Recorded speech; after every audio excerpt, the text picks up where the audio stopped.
దేవునికి స్తోత్రాలు కలుగునుగా. మీ అందరికీ దేవుడి పేరిట వందనాలు తెలియజేస్తున్నాను. మొదటి దిన వృత్తాంతముల గ్రంథము 4వ అధ్యాయము 9వ వాక్యం నుండి, యెబెజు తన సహోదరుల కంటే ఘనము పొందినవాడై ఉండెను. వేదన పడి ఇతని కంటినని అతని తల్లి అతనికి యెబెజు అని పేరు పెట్టెను. హల్లెలూయా. ఈ రాత్రి కొద్ది మాటలు ధ్యానం చేసుకున్నాం. మనం ఆరాధించే దేవుడు ఎంత గొప్ప దేవుడు అంటే ఒకటి మాత్రం మనం మర్చిపోకూడదు. ఏంటంటే మన దేవునికి అసాధ్యమైంది ఏది కూడా లేదు. ఆయనకి సమస్తము కూడా సాధ్యం. ఇది సాక్షాత్తు దేవుడే చెప్పిన మాట. ఎలాగంటే అబ్రహాం ఇంటికి దేవుడు వచ్చారు.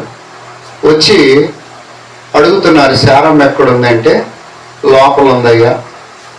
అప్పుడు దేవుడు అన్నారు, వచ్చే సంవత్సరం ఈ పాటి కుమారుడు కొడతాడంటే శారమ్మ నవ్వుతుంది. అప్పుడు అంటాడు, సాక్షాత్ దేవుడేనండి, యెహోవాకు అసాధ్యమైనది ఏదైనా కలదా.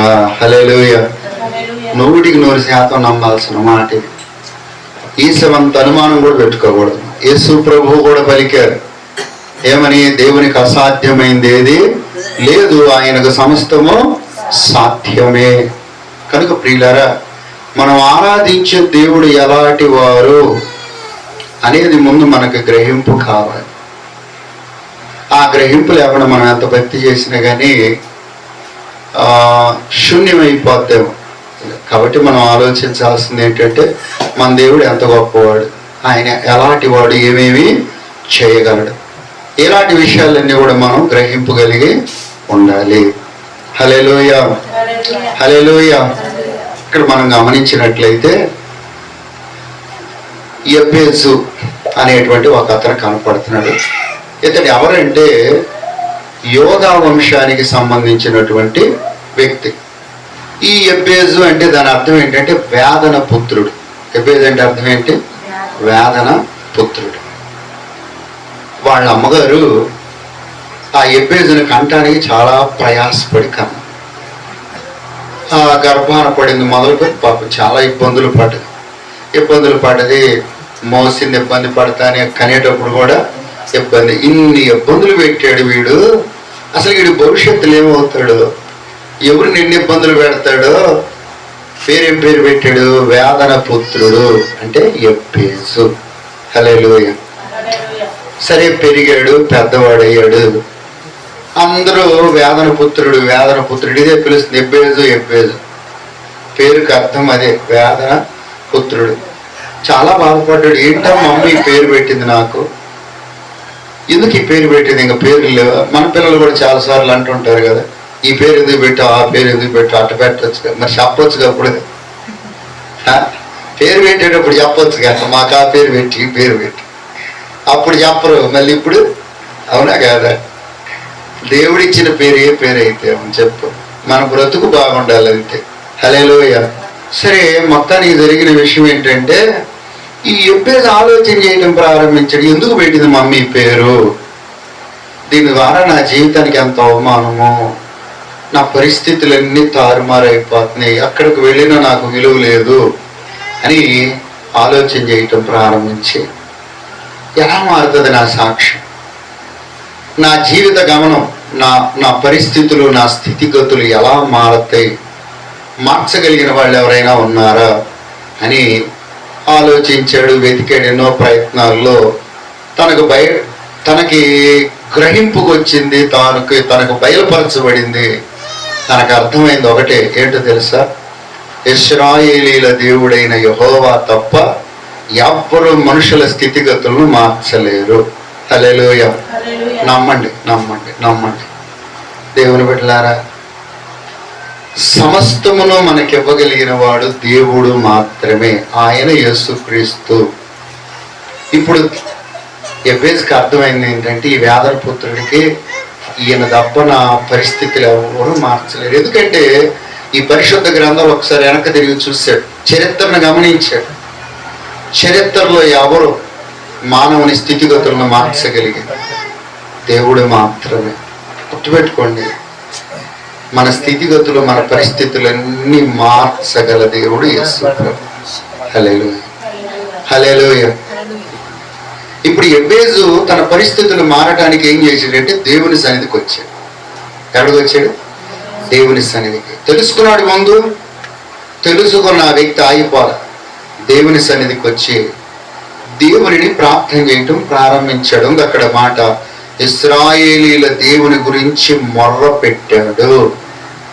తన విశ్వాసం ఒకటే, నా స్థితిగతులు మార్చగలవాడు, నా పరిస్థితులు మార్చగలవాడు ఇశ్రాయేలీల దేవుడైన యెహోవా మాత్రమే, సైన్యములకు అధిపతియగు తండ్రి మాత్రమే మార్చగలడు. గుర్తుపెట్టుకోండి, మనం ఎవరెవరి మీద పడి ఆడటం అనవసరం కదా. భార్య భర్త మీద పడి ఆడటమో, భర్త భార్య మీద పడి ఆడటమో, పిల్లల తల్లిదండ్రుల మీద పడి ఆడటమో, లేకపోతే తల్లిదండ్రులు పిల్లల మీద పడి ఆడటం కంటే కూడా యేసయ్య పాదాలు కొట్టుకొని మనం ప్రార్థన చేసుకుంటే మన స్థితిగతులన్నీ మారుస్తాడు. హల్లెలూయా. నమ్మండి, నమ్మండి. నయోమి అన్నీ కోల్పోయిందండి. నిజం చెప్తాను, భర్తను కోల్పోయింది, 2 కుమారులను కోల్పోయింది, ఆమె విధవరాలి, కోడళ్ళ విధవరాలి, దుర్భర పరిస్థితులు, దేశం కాని దేశం. ఏం చేయాలో అర్థం కాదు. బెత్లెహేములో దేవుడు ఆహారం ఇస్తున్నాడని గ్రహించి అక్కడికి వెళ్తానికి ఇష్టపడదు. సరే చచ్చిపోయేది అక్కడ చచ్చిపోదాలి అనుకొని వెళ్ళిపోయింది. ఊరు వచ్చిన తర్వాత అందరు నయోమి అంటే అంటది, నా పేరు నయోమి అనొద్దు, నన్ను మారానండి. దేవుడు నాకు విరుద్ధంగా లేచాడు, నా మీద విరుద్ధంగా సాక్ష్యం పలికాడు, నన్ను ఈ స్థితికి తీసుకొచ్చిన దేవుడే, నన్ను ఇంత నష్టపరిచిన దేవుడే అన్నదే. కలడు చదువుకోండి అన్నదా. ఆ తర్వాత చూస్తే జరిగిన కాలక్రమేణాలో వెంట రూతు వచ్చిందా, రూతు భక్తి కలిగిన ఆమె.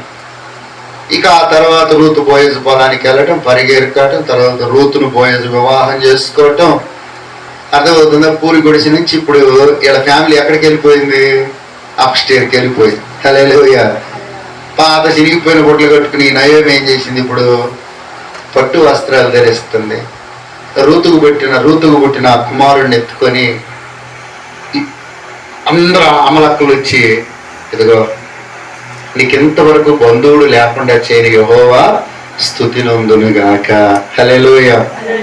చూసావా, నాకెవరు లేరు, ఏమి లేదు, అన్నీ పోగొట్టుకున్నాను అన్నావా? మరలా చూసావా నీ జీవితాన్ని దేవుడు ఎంత చిగురింపజేశాడు. ఏ స్థితికైనా సారిన నీ కృప, నా పరిస్థితులన్నీ మార్చెను నీ కృప. ఏ స్థితికైనా సారిన నీ కృప, నా పరిస్థితులన్నీ మార్చెను నీ కృప. ఆరాధనా ఆరాధనా ఆరాధనా ఆరాధనా. హల్లెలూయా. 3 వారిని జీవితాలను చిగురింపజేస్తాడు. మన జీవిత స్థితిగతులు మార్చగలవాడు యేసు ప్రభు. నమ్మండి. చేజారిపోయినా సరే ఆ చేజారిపోయిన జీవితాన్ని ప్రభువుకి అప్పగిస్తే మరలా నిలబెడతాడు జీవితాన్ని. అందుకే ఎబ్బేజు చరిత్రను తెలుసుకొని ప్రార్థన చేయటం ప్రారంభించాడు. ఇక్కడ ఒక మాట చెప్తాను, అడిగేది స్పష్టంగా అడగాలి. దేవుణ్ణి అడిగేటప్పుడు ఎట్లా అడగాలి? స్పష్టంగా అడగాలి. స్పష్టంగా అంటే మాటల స్పష్టత కాదు, నీవు అడిగే అంశం యొక్క స్పష్టత. ఎబ్బేజు 4 విషయాలు అడిగాడు. మొదటి విషయం ఏమని అడిగాడు? నిశ్చయముగా నన్ను ఆశీర్వదించు. రెండోది ఏమడిగాడు? నా సరిహద్దులు విశాలపరచు. మూడోది ఏమడిగాడు? నీ చెయ్యి నాకు నిశ్చయంగా తోడుగా ఉంచు. నాలుగోది, ఏ కీడు నాకు రాకుండా నిశ్చయంగా కాపాడంతే. హల్లెలూయా. చేతులెత్తి హల్లెలూయా. అడుగుతున్నాడు. ఎప్పుడైనా తెలుసుకున్నాడు, నా స్థితిగతులు మార్చగలిగిన వాడు దేవుడు. నీకు తెలుసా నీ దేవుడు నీ స్థితిగతులు మారుస్తాడని? మనం లోక సంబంధమైన ప్రయత్నాలు చేస్తాం తప్ప దైవ సంబంధమైన ప్రయత్నాలు చేయం. అర్థమవుతుందా? నిజం చెప్తున్నాను, నమ్మండి. మనము దైవ సంబంధమైన ప్రయత్నం చేయాలి. మనుషులు ఈరోజు యేసు ప్రభుని ఎరిగి కూడా దైవ సంబంధమైన ప్రయత్నం వదిలి మానవ సంబంధమైన ప్రయత్నం చేసి తమ స్థితిగతులు మార్చుకోవాలని ఏదేదో ఆరాట పడుతున్నారు. చివరికి దేవునికి దూరమై పతనమైపోతా ఉన్నారు. నిజమండి. కానీ ఎబ్బేజు స్పష్టంగా తెలుసుకున్నాడు, యేసయ్య తప్ప నా స్థితిగతులు మార్చగలిగిన వాడు ఎవ్వరు లేరు, నా సాక్ష్యాన్ని మార్చగలిగిన వారు ఎవ్వరు లేరు. స్పష్టంగా అడుగుతున్నాడు, నిశ్చయంగా నన్ను ఆశీర్వదించు దేవా. నన్నందరూ వేదన పుత్రుడని ఎగతాళి చేస్తున్నారు, హేళనగా మాట్లాడుతున్నారు. బయటికి పోవాలంటే సిగ్గు అనిపిస్తుంది. ఎంతసేపు నేను 4 గోడల మధ్య తలుపులు వేసుకొని కూర్చున్నాను తండ్రి. నా సహోదరుల మధ్యలో నన్ను చిన్నబూచుతున్నారు. నన్ను కన్నవారు, నా తోడ పుట్టినవారు, నా రక్త సంబంధికులు, బంధువుల మధ్యలో నేను తలంచుకొని బ్రతకాల్సి వస్తుంది. నన్ను నువ్వు నిశ్చయంగా ఆశీర్వదించు. రెండోది, నా సరిహద్దులు విశాలపరచు. నన్ను ఇరుకులోనే ఉండనివ్వద్దు, నన్ను విశాలపరచు. ప్రార్థన చేయండి, ప్రార్థన చేసుకోండి. విశాలపరుస్తాడు దేవుడు. దావీదు ఏమన్నాడు? నా దేవుడు నన్ను ఇరుకులో నుండి విశాలతలోనికి తీసుకెళ్ళాడు. హల్లెలూయా. ఎంత నమ్మదగిన వాడు యేసు ప్రభు. అడుగుతున్నాడు రెండోది, నన్ను విశాలపరచు, నా ఇంటిని విశాలపరచు, నా పొలాలను విశాలపరచు, నా మందల్ని విశాలపరచు, నా ఆస్తిపాస్తులను విశాలపరచు. ఆశీర్వదించు, విశాలపరచు. మూడోది, నీ చెయ్యి నాకు తోడుగా ఉంచు. అంటే నేను ఎక్కడికి వెళ్ళినా నువ్వు నాకు తోడయ్యుండో. నువ్వు తోడుగా ఉంటే చాలు ప్రభు. ఈ ప్రపంచంలో ఎవరు తోడయ్యున్నా లేకపోతే నాకు ఇబ్బంది ఏమి లేదు. నీవు తోడుంటే చాలు నాయన. ఖచ్చితంగా అసలు అడిగేది ఎంత బాగా అడుగుతున్నాడు. నిశ్చయంగా అంతే. No doubt at all. అసలు ఇంక అనుమానం ఏమి లేదు. అడిగేది ఎంత స్పష్టంగా అడుగుతున్నాడు. యేసయ్య అదే నేర్పేది. భర్తిమయ్యి దావీదు కుమారుడా కరుణించని కేకలు పెడతాంటే ఒకసారి పిలిచాడు. ఏం చేయమంటావు అన్నాడు. గుడ్డుడికి కళ్ళు ఇవ్వాలని ప్రభువుకు తెలియదా? కానీ ఏమడుగుతాడో తన నోటి నుంచి? డబ్బులు అడుగుతాడు, ఇల్లు అడుగుతాడు, ఏమడుగుతాడు?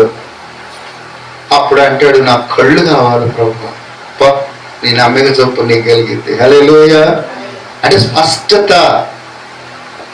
ఏం కావాలో అడగాలి మనం దేవుణ్ణి స్పష్టంగా. ఎబ్బేజు స్పష్టంగా అడుగుతున్నాడు, నీవు నాకు తోడుగా ఉండు, నీ చెయ్యి నాకు తోడుగా ఉంచు చాలు. ఇది దేవుడు మనకు తోడై ఉండాలి. మోషే అన్నాడు, నువ్వు తోడుకు రాకపోతే అసలు మనం అడిగే కదిలేదు లేదుగా. మనం ఏమంటే నువ్వు ఎత్తరాపోతే మా పనులు మాకు నీ ప్రవేశిస్తున్నావు హల్లెలూయా అంటే మనమని కదా. మోషేనేమో నీ సన్నిధి మాకు తోడుగా రాకపోతే మేము కదిలేది లేదు. సరే పద వస్తాను. మోషేకు తెలుసు దేవుడు తోడుగా లేకపోతే నేను ఒక్కడుగు కూడా వెళ్ళని నడిపించలేదు. లక్షల మంది ప్రజల్ని దేవుడు తోడుగా లేకపోతే నీ కుటుంబాన్ని నువ్వు నడిపించగలుగుతావా? సంఘాన్ని నేను నడిపించగలుగుతాను దేవుడు తోడు లేకపోతే? అయ్యే పని కాదండి. దేవుని సంఘమా, దేవుడు తోడుగా ఉండాలని అడిగాడు. నాలుగోది ఏంటో తెలుసా? ఏ కీడు నాకు రాకూడదు, ఏ కీడులో నేను పడిపోకూడదు. హల్లెలూయా. అడగాలి. యేసు ప్రభు పరలోక ప్రార్థనలో చెప్పాడుగా, ఏమని చెప్పాడు? మమ్మల్ని శోధనలో నుండి, కీడులో నుండి తప్పించు. అడుగుతున్నావా? ఈ 4 అడిగితే బైబిల్లో ఉంది. దేవుడంట ఎబ్బేజు చేసిన మనమంతా ఆలకించాడంట. హల్లెలూయా. ఆలకించాడు. అడిగిన 4 అంశాలు నెరవేర్చాడు. రాయబడింది బైబిల్లో, తన సహోదరులలో ఎబ్బేజు ఘనత నొందిన వాడు ఆయనో. హల్లెలూయా. ఏమయ్యాడు? ఘనత, కనుడయ్యాడు. నిన్న మొన్నటి దాకా ఏమన్నారు? ఒరే వేదన పుత్రుడా, నువ్వెవరివి? ఎబ్బేజురా, నీ మొహం చూస్తేనే దరిద్రపడు. పొద్దున్న లేచి మొహం చూపించడానికి లేచావా? దండపడి లేవచ్చు కదా. ఇట్లా నానా సూటిపోటి మాటలు ఇంట్లో నుంచి, సమాజంలో నుండి, అన్ని చోట్ల. ఇప్పుడు ఏమయ్యాడు? దేవునికి ప్రార్థన చేసుకుని దేవుడిని ఆశ్రయించిన తర్వాత ఆ దేవుడు ఏం చేశాడు? స్థితిగతులను మార్చాడు. హల్లెలూయా. ఏం చేశాడు? సాక్ష్యం మారింది, స్థితిగతులు మారిని. ధనవంతుడు ఐశ్వర్యవంతుడు అయిపోయాడు, విశాలపరచబడ్డాడు. దేవుడు తోడై ఉన్నాడు. కీడు ఏది రాకుండా, ఏ అపాయము తన గుడారాన్ని సమీపించకుండా దేవుడు కాపాడుతున్నాడు. ఘనుడైపోయాడు. అందరూ ఇదిగో పెద్ద కుర్చీ వేసి కూర్చోబెడుతున్నారు ఇప్పుడు. హల్లెలూయా. అంతకుముందు చాన్న వాళ్ళందరూ ఇప్పుడు ఏం చేస్తున్నారు? పెద్ద కుర్చీ. కారణం దేవుడు. నమ్మండి, మన స్థితిగతులు మనం మార్చుకోలేం. మనం ఏదో అనుకుంటాం మార్చాలని, ఏదో చేయబోతాం, కానీ మన అల్లయ్య పని అనేది. యాకోబు వాళ్ళ మామ ఇంటికాడ కొలువు చేసి 20 సంవత్సరాలు. ఎందుకని? తండ్రి ఇంటికాడ మోసం చేసి మామ ఇంటికాడికి వచ్చి పెళ్లి చేసుకుని పిల్లలు తీసుకుని వెళ్తున్నాడు. వెళ్ళేటప్పుడు మార్గ మధ్యంలో భయం. ఇంటికి వెళ్తే అన్న ఏం చేస్తాడు? కబురు కూడా వచ్చింది, ఏసావు ఒక 400 మందిని తీసుకొని వస్తున్నాడు. ఆ రాత్రి ఏం చేశాడు తెలుసా? దేవుణ్ణి ఆశ్రయించాడు. బేతేలులో ఏ దేవుడైతే ప్రత్యక్షమయ్యాడు, ఏ దేవునికైతే తాను మొక్కుబడి చేసుకున్నాడు, ఆ దేవుని పాదాల దగ్గరకు చేరాడు. పెనియేల్లో కూడాడు. రాత్రి అంతా దేవుని పాదాలు పట్టుకొని పెనుగులాడుతున్నాడు. నా స్థితిగతులు మార్చగలవాడు నువ్వే. ఉదయం అయితే నేను, నా కుటుంబం ఏమైపోతామో తెలియదు ప్రభు. తెల్లారితే దయచేసి నన్ను, నా పిల్లలను కాపాడు, నా కుటుంబాన్ని కాపాడు.